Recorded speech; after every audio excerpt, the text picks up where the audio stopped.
tugenda mu ggulu lyaffe eryokubiri, naye nga tetunagenda mu ggulu lyaffe eryokubiri twagala okujjukanyayoko katono emabega kaawo bwe twalaba nga nabbi sallallahu alaihi wasallam atuuse ku masjidi al aqsa.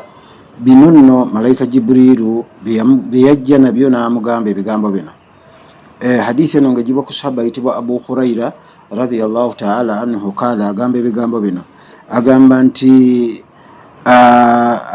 atiya lailatul usra bikidahaini, nti nabbi sallallahu alaihi wasallam agamba nti ekiro lwe twatambula okuva e Makka okutuuka e Palestine bandeetera ebyombo. Kidahaini byombo katugeze nga girasi oba ki, n'agamba nti mu kyombo ekimu khamrun mwalimu omwenge, walaban n'omuki n'amata. Fanadhara ilaihima, nembitunuulira. Bwe namala okutunuulira ebyombo bino, fa akhadha laban, nenkwata ekyombo ekyalimu amata.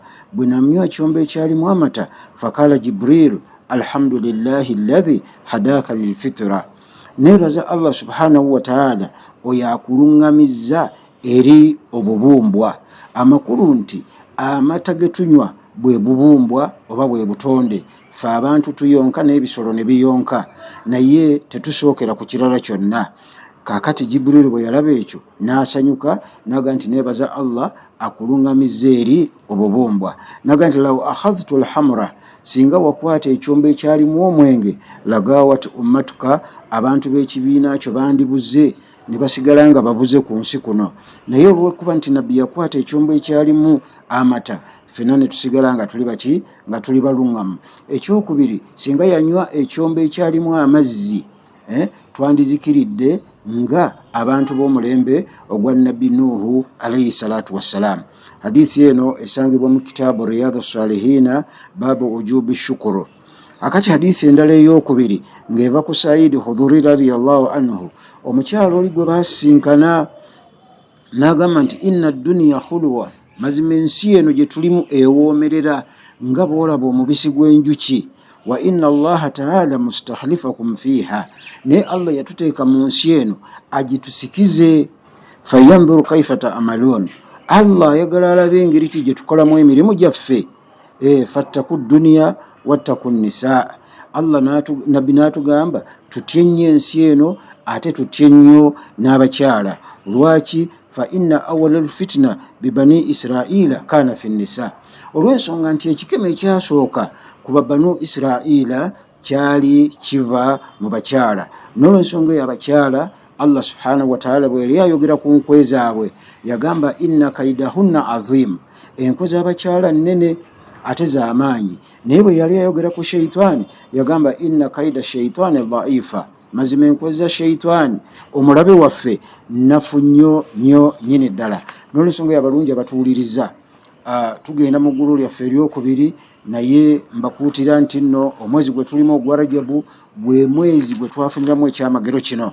Tusaba lillahi subhanahu wa ta'ala bw'atannakolayo kirungi kyonna mu mwezi guno ogwa Rajabu, beera ng'okikola ofune empeera zino insha allahu ta'ala. Siibaku, somako Qur'ani, zukukako ekiro, saddaakako, lambula ku balwadde, genda osabire baganda bo Allah subhanahu wa ta'ala be yajjulula mu nsi muno, n'abali mu malwaliro obeere ng'obasabira insha allahu ta'ala. Abooluganda abalungi, nga tugenda mu ggulu lyaffe eryokubiri, nabbi sallallahu alaihi wasallam agamba thumma sa'adna, ne twambuka ila samai thaniya, ne tugenda mu ggulu eryokubiri, fi asra, mu bwangu nnyo, min tarfatil aini, okusinga olutemya lw'eriiso, wa bainaha wa baina samau dunya, okuva ku ggulu erisooka okutuuka ku ggulu eryokubiri, hamusumia mwatambulawo emyaka 1500, wasooka muhana okusiriikirira bwe kutyo. Fakala Jibrilu,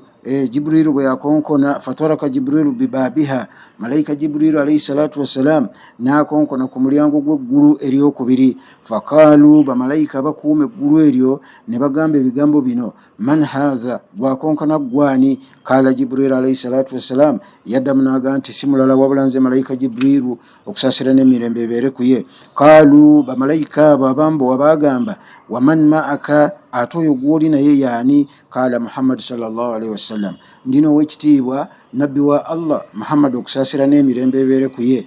Qaalu ne bamubuuza aursilu ilaihi, otumiddwa gyali? Kaala n'agamba ye naam ntumiddwa gyali. Kaala ne baddamu ne bagamba marhaba bika, tusanyusa okukulaba, wa biman maaka, n'oyo gw'otambudde naye. Fafatahu lana albaabu, ne batuggulira eggulu eryo eryokubiri. Fadahalnaha, ne tuliyingira eggulu eryo. Faidha hiya, nagenda okulaba samaau nga ggulu min alhadidi, nga lyakolebwa mu kyuma. La wasala fiiha wala fadhulu fiiha, eggulu eryo tosobola kulabako buyungiro bwonna nti oba wano we baakuba ekiraka, wabula lyonna lyonna nga lyekutte liri wamu. Nga bw'onootunula ku ggulu lino ery'oku nsi, toyinza kulaba nti wano we baaliyungira oba baaliyungira wali. Ng'omuntu omuweesi bw'anaakola ekintu n'agenda ng'akiyungayunga, naye eggulu lino lya kyuma, teririiko buyungiro bwonna. Yukaalu laha almauna, liyitibwa eggulu almauna. Waraaitu, nendaba fiiha mu ggulu eryo min almalaikati, nalaba bamalayika rakiban ala khayli almusawwama, nga beebagadde ebisolo ebitali bimu, mutakalibina bisayfin, ng'ate bakwasibwa biaidihim harba, nga mu mikono gyabwe mulimu ebitala. Fakultu, neŋŋamba man haulai ya akhi ya Jibrilu, baani abo, bamalayika kyabo muganda wange Jibrilu. Fakaala, neŋŋamba haulai junuudu min malaikati, eryo nno ejje ly'abamalayika. Halakahumullahu ta'ala, Allah yatonda ejje ly'amalayika eryo linasratu lislaami, okutaasa eddiini y'obusiraamu, ila yaumi alkiyama, okutuusiza ddala enkomerero lwerituuka. Abooluganda abalungi abatuwuliriza, Allah yatuteerawo ejje ly'abamalayika ery'okutaasa eddiini ye busiraamu. Waraaitu, nendaba fiiha mu ggulu eryo shababaini, abavubuka babiri, mutashabihiina, nga batudde wamu ate nga balinga abafaanagana. Fakultu, neŋŋamba man haulai ya akhi ya Jibrilu, owange muganda wange Jibrilu, bavubuka ki abo abalungi bwe bati abanyirivu? Kaala, n'agamba ahaduhuma, omu kubo aba Yahya, taatawo Yahya bun Zakariya, mutabanyi wa Zakariya. Wa akharu, omulala ono owokubiri Isa ibn Maryam alayhim assalatu wassalam, ye Isa oba Yesu Kristo mutabanyi wa Maryam alayhim assalatu wassalam. Adun minhuma, sembera kumpi nabo, wasallimu alayhim, obatolere salam. Fadanautu minhuma, nensembera kumpi ne bannabbi abo, wasalamtu alayhim, nembatolera salam. Farudda alayya salam, ne baddamu salaamu yange.